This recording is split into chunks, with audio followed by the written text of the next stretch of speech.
অখিল গগৈৰ মুখত প্ৰথমটো আপোনালোকে ভাল খবৰ শুনিবলৈ হ'ব যিগৰাকী বিধায়কৰ মুখত আজিলৈকে এটা ভাল খবৰ হয়তো আপোনালোকে শুনা নাছিলে যে অসম চৰকাৰৰ ভাল খবৰ বুলি ক'লে বহুখিনি ভাল খবৰ ইতিমধ্যে গৈছে আগতে আৰু এইটো এটা ভাল খবৰ বুলি জনাইছে কি জনাইছে আসলে অখিল গগৈ সেই সম্পৰ্কত জনাম ইতিমধ্যে আপোনালোকে জানে যে কোকৰাঝাৰত অসম বিধানসভা অনুষ্ঠিত হ'ব আৰু অসম বিধানসভা অনুষ্ঠিত হোৱাৰ ক্ষেত্ৰত ইতিমধ্যে অখিল গগৈ কৈছে যে এটা ভাল খবৰ কোকৰাঝাৰবাসীৰ কাৰণে কোকৰাঝাৰত যিখিনি সমস্যা হৈছে সমস্যাখিনি দূৰ হোৱাৰ ক্ষেত্ৰত ইতিমধ্যে অখিল গগৈ বিভিন্ন সময়ত মাত মাতি আহিছিল আৰু অৱশেষত যে কোকৰাঝাৰত যেটো অসম বিধানসভা হ'ব আৰু সেই বিধানসভাতে বহুখিনি কথা তেখেতে উত্থাপন কৰিব বিটিআৰ বাসীৰ কাৰণে ইতিমধ্যে আপোনালোকে জানে যে কেইবাটাও সমস্যা আছে বিটিডি এৰিয়াত সেই সমস্যাসমূহৰ সম্পৰ্কত ইতিমধ্যে মাত মাতিব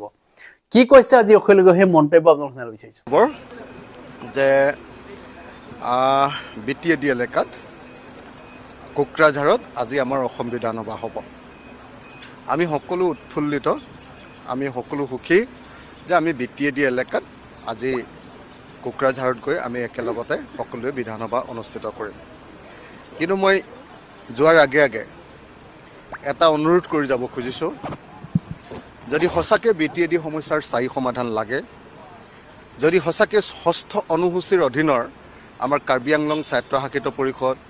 আমাৰ ডিমা হাছাও স্বায়ত্তশাসিত পৰিষদ আৰু বিটিএডি এলেকা বা বিটিআৰ এলেকাৰ যদি সমস্যাৰ স্থায়ী সমাধান লাগে তেতিয়াহ'লে অসমক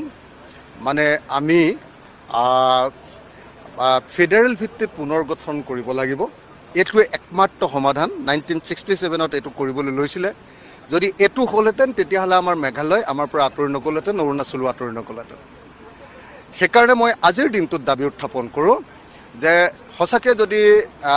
ষষ্ঠ অনুসূচীৰ জনজাতিসকলৰ সমস্যাৰ সমাধান কৰিব লাগে তেতিয়াহ'লে অতি সোনকালে এতিয়াও জেলত থকা NDFBৰ লিডাৰসকলক আৰু কেডাৰসকলক মুক্তি দিয়ক নাম্বাৰ 1 নাম্বাৰ 2 মই অনুৰোধ জনাব খোজোঁ যে জনজাতিসকল আমাৰ